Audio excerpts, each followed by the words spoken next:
So good morning, and I want to thank everybody for joining us today for a virtual hearing on social media's role in spreading extremism. Throughout our nation's history, we have seen extremism undermine public faith in our institutions, incite violence, sow division, and spread hate speech. Whether it be the Ku Klux Klan or neo-Nazis or bullying of vulnerable individuals, these attacks are not new to Americans. But what is different today is the way that social media algorithms can amplify hate speech. Despite the many conveniences and benefits for communication, over time, social media's dark side has grown and divided Americans at a time when we really need to pull together.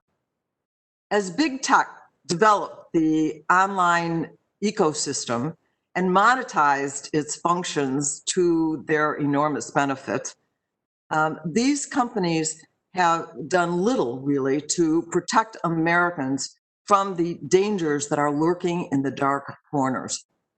Driven by profit and power, and in the face of obvious harm, these mega companies successfully have convinced governments all over the world to essentially leave them alone, lest we disturb the delicate garden that they are tending.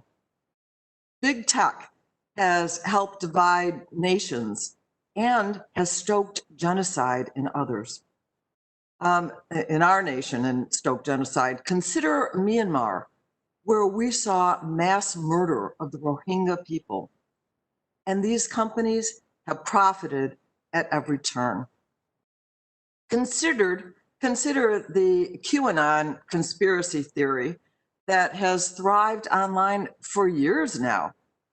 Q followers believe that the entire world is controlled by a secret cabal of child abusers who will eventually drink the blood of victims. The FBI has linked the group to domestic terror and considers it a continuing terrorism threat.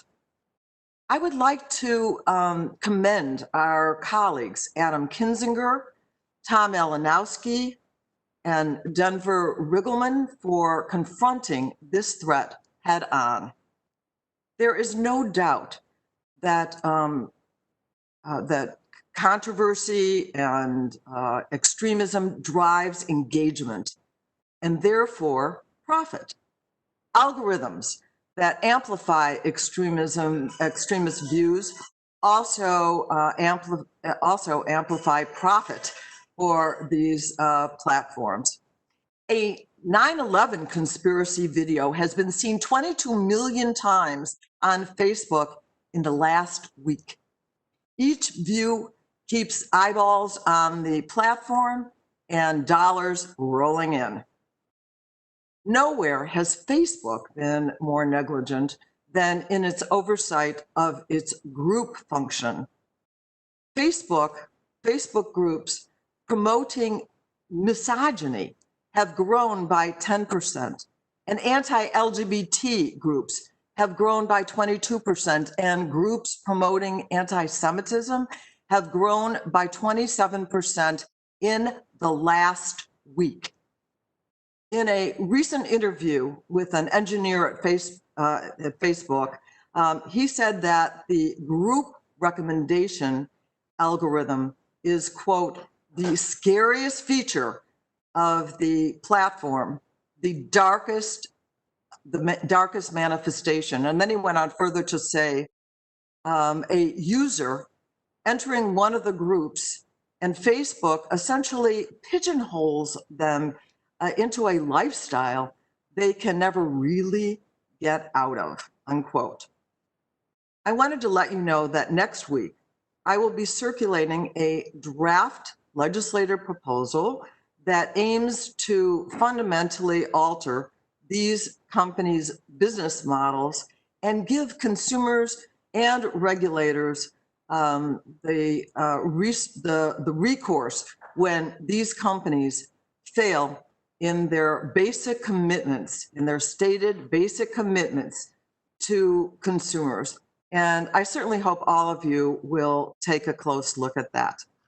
I want to, at this point, thank the witnesses for their testimony and recognize for 5 minutes the ranking member, Kathy Rogers. And you have 5 minutes. Thank you.